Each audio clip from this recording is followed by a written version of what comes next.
That's something that I think ultimately has to be a decision in Lebanon if they want to reach a resolution on a land border.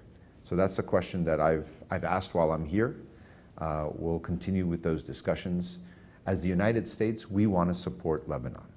We believe that Lebanon can be a prosperous, wealthy country. It has all the ingredients. It has some of the best people in the world, the best views and tourism, and Lebanese people are entrepreneurs everywhere around the world. There's no reason why they can't build a new economy here in Lebanon. To do that, you need to have good governance, an actual government, and good governance, transparency, better controls over the economy and finance and transparency, and root out corruption, and settle your internal security affairs, making sure that the country is hospitable to international investment. And if we can do those things, then I believe that there will be more investment will come from international. Stability, of course. But you need stability. And the border is one of those that gives a sense of stability, for sure. What do you find in your meetings? What I find is that the leadership understands that it is time there's no more time left. We need to have a new direction for Lebanon that rebuilds the economy and rebuilds confidence in Lebanon. And so I find a willingness from the leaders that I met with to focus on taking the steps that are required to support Lebanon. The question is, can we take that desire and translate it into action? I'll give you an example. It's not just about the border. You have to pass laws and pass regulations and take measures that will support the IMF program, that will support the World Bank assistance, that will then enable companies to make investments. Those steps can be taken today, even in this environment. The border issue is something that if this is the right opportunity, if this is the right moment, if the parties want it, not just in Lebanon, but in Israel as well, they have to want it as well. And to want it means you have to come to the table being willing to be creative thinkers and pragmatic and practical. If all sides are willing to do that, then the United States will stand ready to support Lebanon together with the United Nations and together with others to get a better outcome. Do you have some proposal about this? I have not come to Lebanon with a proposal, with any specific proposal.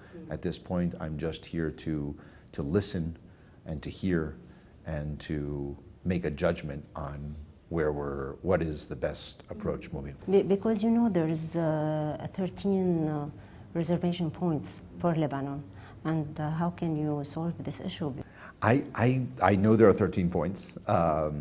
And I spent some time today in the South meeting with UNIFIL, and I flew in the South to see some of the areas of reservations, to understand it better. The question is not about how many points there are. The question is always about, because they've been there for a while. The question is, can the parties come to the table in a serious, meaningful way? In a way that we did in the maritime boundary. It's a really good recipe for how to reach agreement, even with parties that some would see as enemy or as adversary. It's still possible.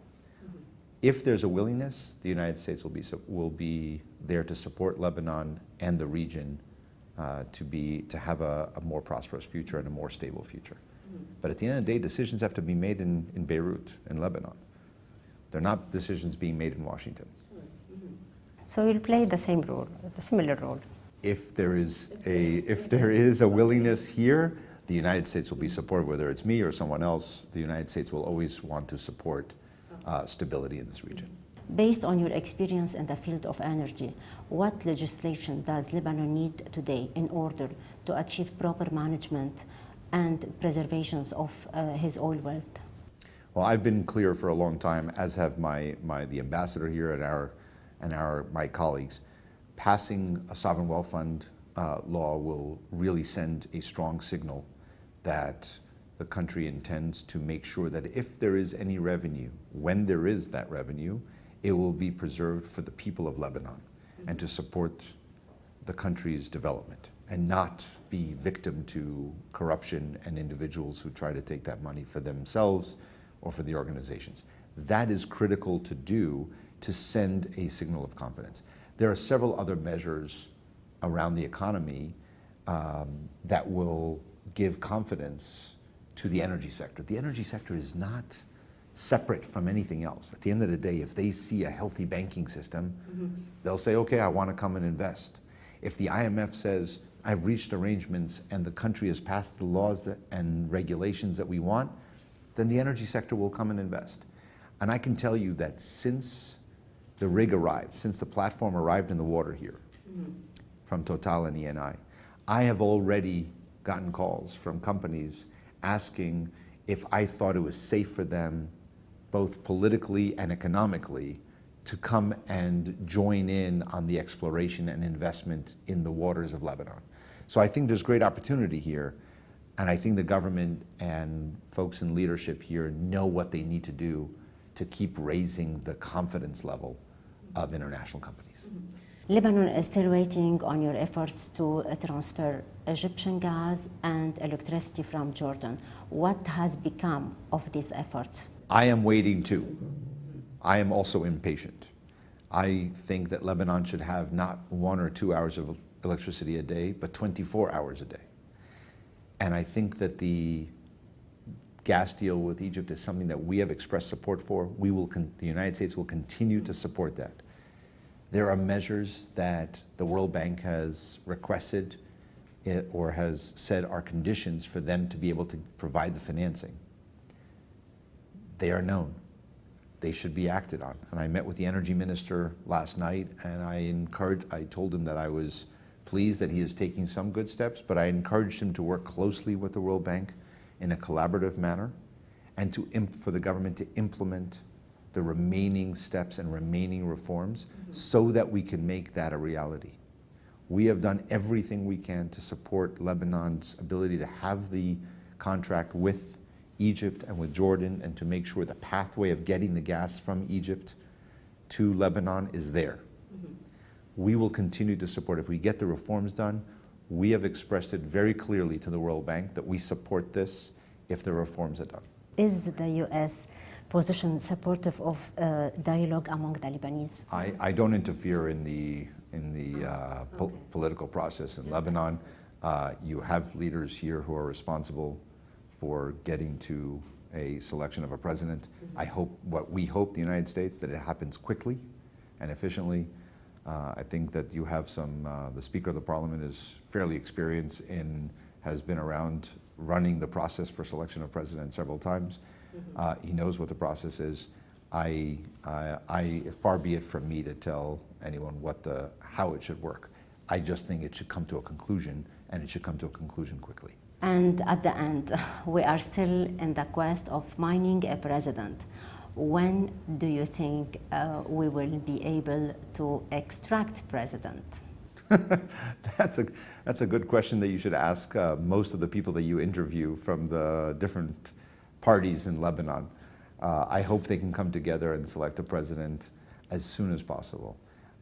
It has been long enough, and I think it's time for everybody to get together and come together to unify the country and make sure that with a president there will be no excuse for leaders not to pass the kind of laws and regulations and to have a stable government that can serve the people of Lebanon. I think sometimes what's lost in Lebanon is that the role of the government is to represent the people and to do things for the people. And when those who are responsible to represent the people are busy nonstop with the politics and trying to figure out selecting candidates, they lose the focus and the ability to serve the people. That's not only true in Lebanon, that is true in the United States.